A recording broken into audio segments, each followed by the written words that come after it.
How's it going, YouTube? Coming in today with another video, and today, guys, the video is going to be Rota. Now, Rota is going to be absolutely insane. I know there's a lot of Doom posting lately, but let's just talk about what the format's going to look like, what it'll entail, sleeper picks, best decks, best counters. There's a lot of different things to talk about. We're going to be going past a lot of the topics that I have here today, so let's just kind of dive into that.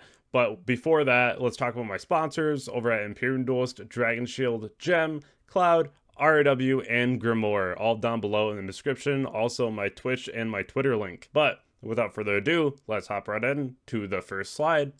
So, Rota format. You're either playing Faros, or you're playing Shifter, or you're playing both, or we're even throwing in a Perulia. These cards are meta warping, and unfortunately, these cards are what we got right now. So if you cannot afford Faros, like a lot of people cannot, it's very understandable. It is way overpriced. This is one thing where you do want to consider maybe playing like a shifter deck or like Runic Stun or something that you think that you can still do well with. But keep in mind, if you are going to Niagara, a lot of people also won't be able to have Faros. So a lot of your rounds will be pretty normal, but you will find a couple of people that definitely do have this card because it is such an edge. And if your opponent doesn't have it, they're inherently behind, which is really sad, but it kind of is what it is. Now, before we hop into the rest of this video, do not shotgun this card like you shotgun Perulia.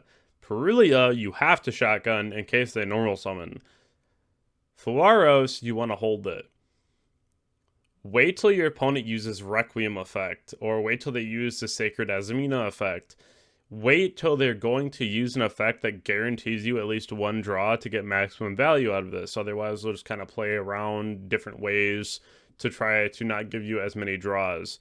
When you force one draw and put them in a position where they have to extend or just pass, and you at least get 2 draws out of this, make sure that you're only using this at an optimal point, because I see too many times where people don't, and it costs you a lot in games. In the OCG, one of the practices that has been happening because of all the Maxi and Mulcharmies is people are actually drolling themselves on their own turn so that they can still put up a board, because with the Snake Eye Azamina deck, you can give your opponent 2 draws, droll yourself, and put up the full Snake Eye board under droll, which is kind of gross, but you're still giving your opponent 2 draws, which means that they could get into like Nib, Imperm, Ash, or something really impactful that you don't want them to have.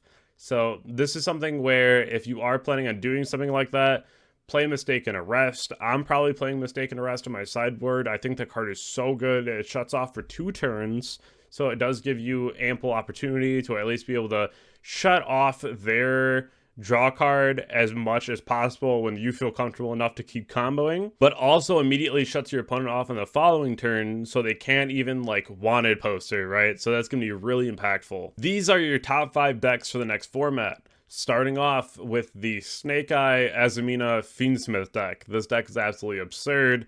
It ends on like 8 to 9 interruptions, and it can play through 2 to 3 hand traps.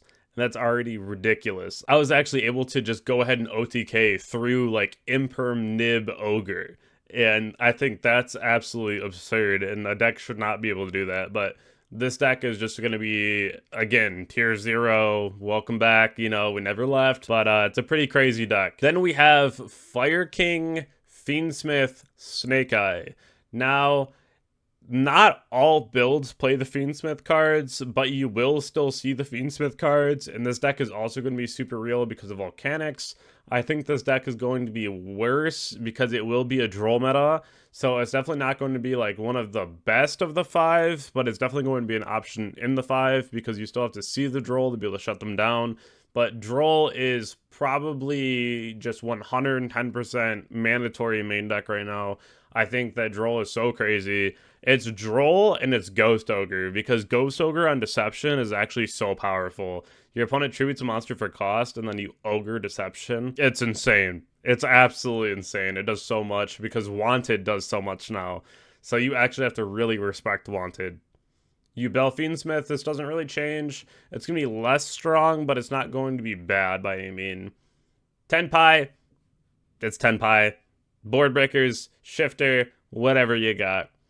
and then Ritual Beast. I think Ritual Beast is going to get hurt really bad by Faros, but at the same time, Protoss, Shifter, these are cards where even if you're under Faros, if you put your opponent under Protoss or you put your opponent under Shifter, it doesn't matter how many cards they draw a lot of the times, because if they can't play under those effects, then they just lose anyway. Now, for your sleeper options, I really like Kashtira as a sleeper option, not only because you can play Shifter, but I also like it 3 Faros, because Faros doesn't hurt you like at all unless you go for like a Theosis play. But other than that, it really doesn't do anything. The White Forest deck here with the Runic cards, I think that's also pretty strong into Faros. It's a deck that kind of just nets advantage anyway, and then you can play pretty well under Faros. You don't have a lot of concerns under that, and you still have a lot of ability to crack boards and set up your own. I feel like Branded is something that could really pop off next format, especially under things like Faros, because if they puppet you, then it just never really mattered what you drew. But you could still draw into some pretty effective things against his deck. But Branded is still one of those things where if you can't afford the Faros, you might want to consider just puppet locking people. That or Runic Stun, like I said before, or even like Kashtira. I think these decks are just solid options, and there's something that you could still play and do pretty well with. Voiceless Voice, having Dominus Purge as an additional hand trap that you can use is pretty fire. And then you have a lot of different utility options in that deck, plus the deck doesn't really die to Faros at all. It's very solid for that because you're just ritual summoning, so it's not really that big of a deal. And then if you play Faros, you can get into a lot more of your engine, which is even better. And your first turn board is still very spooky, so that's something where you can consider playing Voiceless Voice. And the last one here is going to be Labyrinth. I feel like Labyrinth is always a deck that's in contention because it can just loop things like DD Ground and Karma Cannon. All of these really absurd trap cards that can just lock you out completely.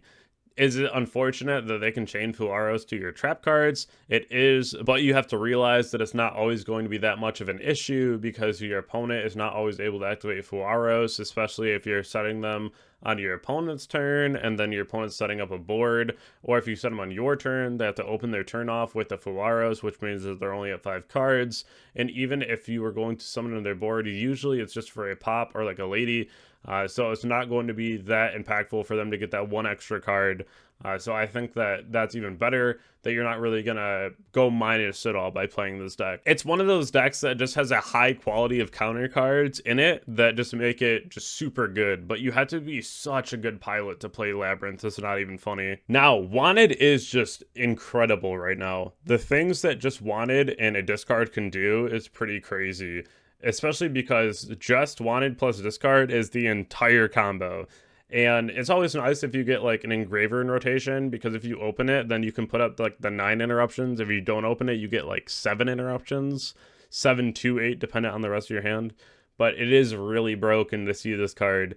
And before, people would just like hold an Ash or what have you, but you kind of have to stop it because you cannot let the Witch resolve. My main deck right now for this new format has 19 hand traps in it, and that's just gonna go to show that you really have to stop your opponent as soon as possible because the amount of advantage that you gain right now is crazy. Now, I do not think that Mermail will actually be good. I think this deck is just very cope. You'll see it here and there. It might do well at like a regional, but it's not really going to do that well at like a YCS.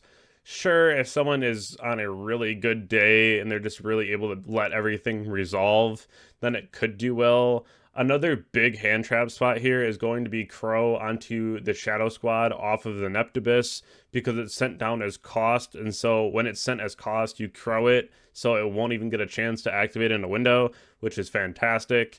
Now, Crow is a really solid option for next format over like a Bestial, because it just gives you a lot more versatility into a lot more of these matchups. So if you want to look into a really quality hand trap, it might just be DD Crow, especially if Mermail does get popular, but I do not expect it to get popular. I will be talking about a lot of these decks on my next hand trap guide, so be on the lookout for that. Mimigul will be kind of scary. Make sure that you understand what these cards do. This deck does play Shifter, and it has a lot of opportunities to just like flood the board and generate a lot of advantage. Now, this deck won't be like crazy good, right? It's not going to be insane, but it's definitely going to be a tier 2 contender. Make sure that you get familiar with these cards, make sure you read these cards, and you understand the game plan. Which again, I will be covering this in my next hand trap video, so be on the lookout for that. Impulse is not going to be that popular, but it will be very popular in the Fire King deck. But just know, if your opponent has this card, you cannot get Ghost Ogred, Veilered, nibbed. There's no Fiendsmith cards.